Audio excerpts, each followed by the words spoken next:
Assalamualaikum warahmatullahi wabarakatuh. Halo teman-teman, di sini kami kelompok 6 akan menjelaskan amitosis, mitosis, dan meiosis. Nah, di sini saya sebagai Lutfia Naila Hadelia, saya akan menjelaskan apa itu amitosis. Nah, jadi amitosis adalah bisa diartikan yang A itu adalah tidak dan mitosis adalah pembelahan. Nah, dapat dikatakan bahwa pembelahan amitosis digolongkan sebagai reproduksi aseksual.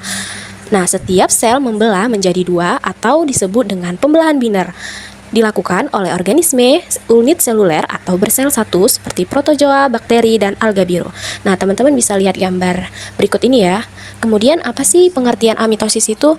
Jadi, dapat kita simpulkan bahwa amitosis adalah proses pembelahan sel secara langsung tanpa melalui tahapan mitosis atau meiosis.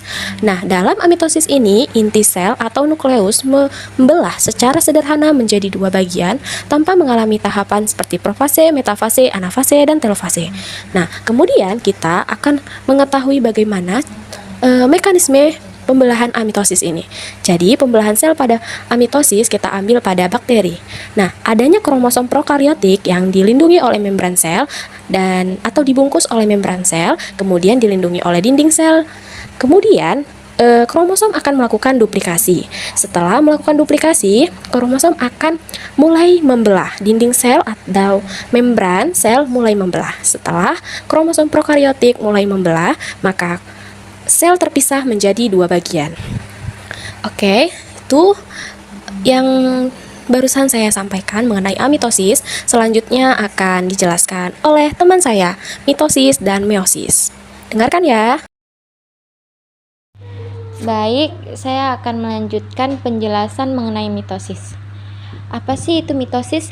Mitosis adalah peristiwa pembelahan sel yang menghasilkan dua sel anak dengan jumlah kromosom yang sama seperti sel induknya. Fungsinya itu ada tiga. Pertama itu pertumbuhan sel tubuh, kedua menggantikan sel-sel tubuh yang rusak, ketiga mempertahankan jumlah kromosom. Lalu tahap-tahapnya itu ada 6 tahap.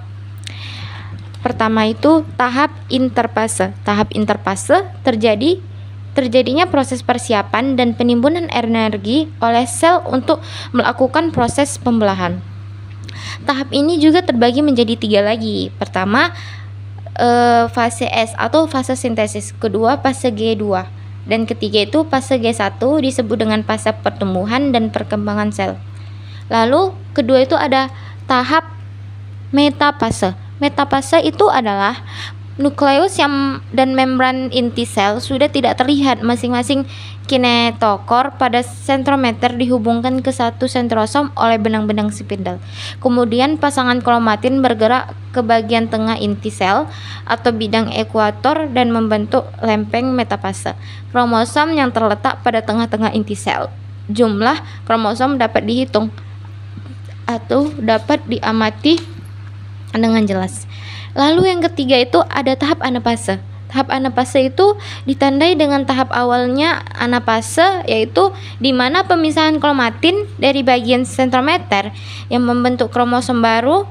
Masing-masing kromosom ditarik oleh benang-benang spindle menuju kutub yang berlawanan. Lalu tahap akhir anafase itu di mana kromosom hampir sampai ke kutubnya masing-masing dan membran sel mulai mengalami penyempitan di tengah.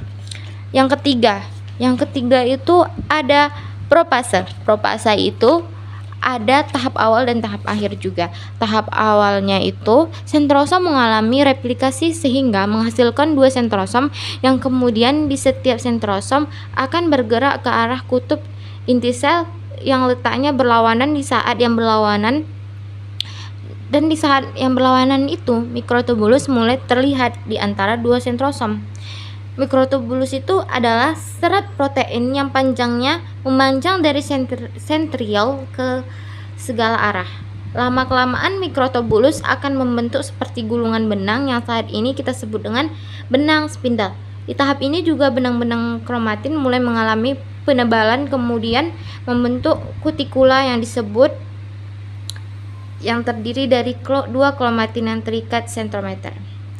Sentromer itu ada dua kinetokor. Tahap akhirnya membran inti dan nukleus mulai menghilang.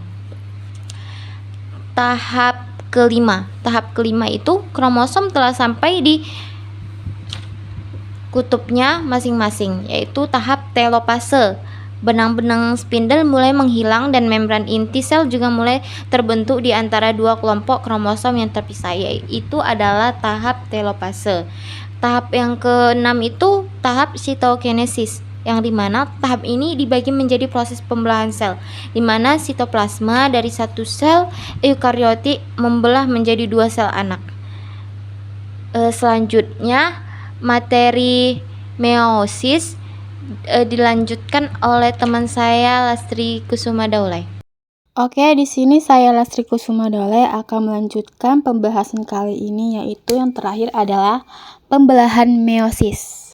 Pembelahan meiosis adalah pembelahan yang terjadi pada sel kelamin atau sel gamet yang melalui 2 kali pembelahan dan menghasilkan 4 sel anakan yang bersifat haploid dan bertujuan untuk menghasilkan sel gamet. Nah, meiosis memiliki ciri-ciri sebagai berikut.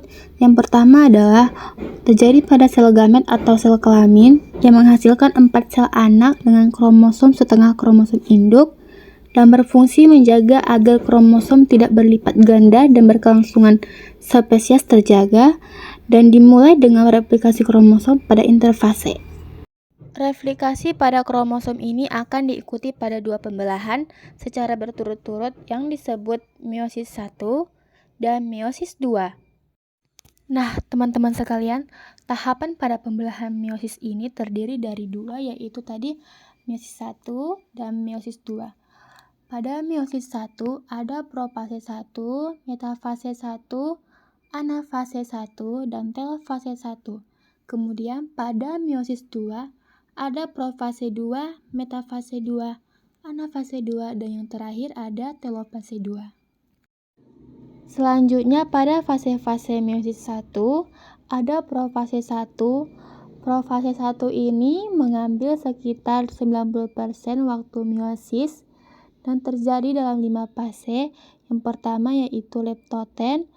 Leptoten ini tahapannya yaitu saat kromatin menebal dan membentuk kromosom. Dan yang kedua ada zigoten. Zigoten ini tahapannya saat kromosom homolog mulai berpasangan. Dan yang ketiga ada pakiten. Pakiten ini kromosomnya menebal dan mengganda menjadi kromatid, tetapi masih bergabung dalam satu sentromer sehingga disebut tetrad, dan pada fase ini terjadi fase pindah silang. Nah, yang selanjutnya itu yang keempat ada diploten. Diploten ini adalah kromatid yang membesar dan memendek. Dan yang selanjutnya atau yang terakhir ini adalah diagnesis. Diagnesis ini adalah tahap saat nukleus dan membran inti menghilang dan sentrios yang terpisah menuju kutub yang berlawanan sehingga terbentuk serat gelondong. Oke, next, fase-fase meiosis 1 ini ada metafase 1. Pada metafase 1 ini tetrad menempatkan diri dan berjejer pada bidang ekuator. Sentromernya terikat oleh benang spindel. Nah, kemudian juga ada anafase 1. Anafase 1 ini benang spindelnya memendek dan menarik belahan tetrad ke kutub sel berlawanan sehingga kromosom homolog terpisah. Dan yang terakhir adalah telofase 1. Membrannya membentuk sekat yang membentuk 2 sel anak yang bersifat haploid, tetapi kromosom masih mengandung 2 sister yang kromatid sehingga terhubung pada sentromer. Kemudian pada fase-fase meiosis 2 ini ada profase 2. Benang kromatin berubah menjadi kromosom dan nukleus dan membran inti menghilang. Sentriol terpisah menuju kutub yang berlawanan. Serat gelondong terbentuk di antara 2 kutub pembelahan. Dan yang selanjutnya ada metafase 2. Pada metafase 2 ini yaitu kromosomnya bergerak menuju bidang ekuator dan berjejer. Selanjutnya ada anafase 2. Pada anafase 2 ini kromatidnya berpisah dari homolognya dan bergerak menuju kutub berlawanan. Dan yang terakhir pada fase-fase meiosis 2 ini ada telofase 2, yaitu kromosom berubah kembali menjadi benang-benang kromatin dan nukleolus dan membran inti terbentuk serat gelondong dan menghilang. Nah, pada telofase 2 ini adalah akhirnya semua. Jadi Seperti tadi pada definisi yang pertama, yaitu meiosis adalah pembelahan sel kelamin yang terjadi pada 2 kali pembelahan dan menghasilkan 4 sel kelamin. Nah, pada gambar yang ini telah fase 2 ini ada 4 gambar, yaitu pas menjadi sel 4 kelamin atau sel gamet. Baik, kami dari kelompok 6 mengucapkan terima kasih kepada kawan-kawan yang sudah mendengarkan dan menonton video penjelasan pada materi pembelahan sel secara amitosis, mitosis, dan meiosis. Thank you for watching. Bye.